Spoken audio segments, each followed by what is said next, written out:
कितनी भी डेंजर हो जाए, पर वो अच्छाई से जीत नहीं सकते। नहीं, हाँ, महापुरुषों को भूल चुके हैं, हम ये भूल चुके हैं कि हम मानव भी हैं। ये गंभीर विषय है और संविधान को आप ही लोग बचा सकते हैं। जय हिंद साथियों, इस वक्त हम आजमगढ़ जिले की ग्राम सभा बरीडी में मौजूद हैं और जिस जगह पे हम मौजूद हैं ये अंबेडकर पार्क कहा जाता है। और मेरे पीछे आप देखेंगे तो संविधान रचयिता डॉक्टर बाबा साहब भीमराव अंबेडकर की मूर्ति भी है और यहाँ पर कुछ शिक्षक गण भी मौजूद है और इनकी एक मुहिम है और वो मुहिम क्या है हम इनसे खुद इनकी ज़बानी जानेंगे। तो सबसे पहले आप बताइए सर, आपका नाम? मेरा नाम प्रवीण कुमार है जी जी। हम लोग एक टीम है आवाज का, उस टीम के अंतर्गत काम करते हैं और उस टीम का उद्देश्य है कि इस समाज में जो भी कमज़ोर समाज है, जिनकी आर्थिक सामाजिक स्थिति अच्छी नहीं है, हम लोग कुछ समय निकाल करके अपने बहुमूल्य समयों से उस समाज में जा करके उनके उत्थान के लिए काम करते हैं। तो आपकी कुछ ये संस्था का नाम भी तो होगा? हाँ, आवाज का उसका नाम है अखिल भारतीय अनुसूचित जाति जनजाति कर्मचारी कल्याण एसोसिएशन। तो आज बरीडी कैसे आना हुआ? यहाँ पर हम लोगों ने सुना कि इस गांव के एक समाज सेवक हैं ताहिर शेख साहब, जो समाज के लिए अच्छा काम कर रहे हैं और जब अच्छा काम कर रहे हैं तो हम लोगों ने सोचा कि चल करके ताहिर शेख भाई का धन्यवाद करें। तो उस उद्देश्य से हम लोगों ने यहाँ पर उपस्थित हुए हैं और हम लोगों ने आपका धन्यवाद किया। चलिए धन्यवाद। आपका शुभ नाम सर? मेरा नाम दयाशंकर है जी। और मैं भी आवाज के बैनर तले काम करता हूँ।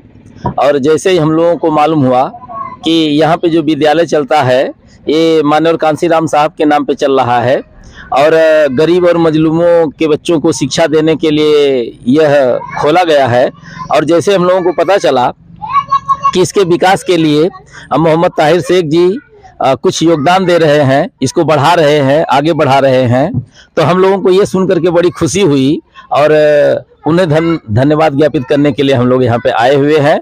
और हमें चाहते हैं कि समाज से ऐसे लोग निकल करके आए, पे बैक टू सोसाइटी करें और इस तरह की मुहिम चलाएं जिससे समस्त लोगों को इसका फायदा मिले और वे आगे बढ़ें। धन्यवाद। आप क्या कहेंगे सर इसके बारे में?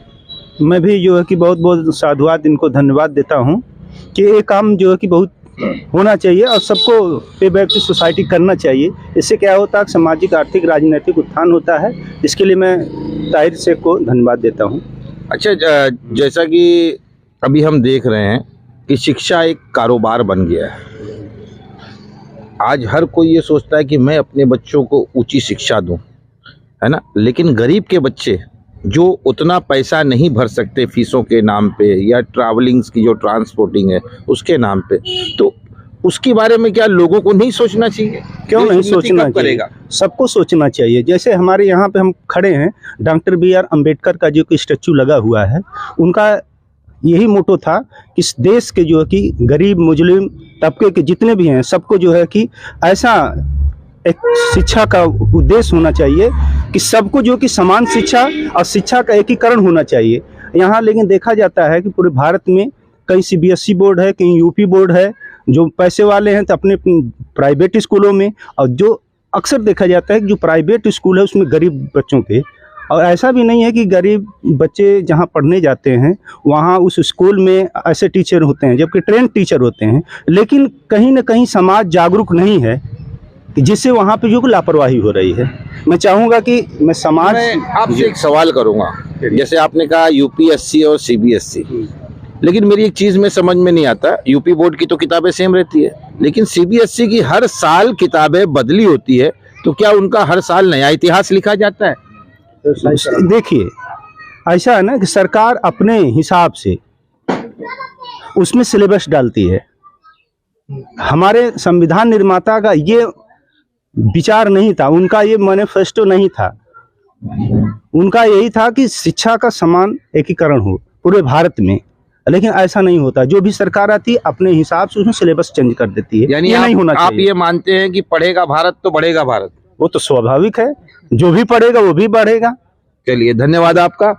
तो ये हमारे साथ में यहाँ पर अगर आप ये देखेंगे तो एक बाबा भी है, ताहिर शेख जी भी है और पूरे शिक्षकों की एक टीम है और इनकी ये मुहिम बहुत ही अच्छी मुहिम है कि और इस मुहिम में लोगों को चाहिए कि बढ़ चढ़ कर जातिवाद धर्मवाद छोड़कर इस मुहिम में शामिल हो, ताकि गरीब मजलूम असहाय के जो बच्चे जो अपने बच्चे पढ़ना चाहते हैं या जो अपने बच्चों को पढ़ाना चाहते हैं और वो किन्हीं कारणों की वजह से नहीं पढ़ सकते हैं, तो ऐसी मुहिम अगर चलेगी, लोग जुटेंगे, मिलेंगे, चलेंगे, तो हर बच्चा शिक्षित होगा।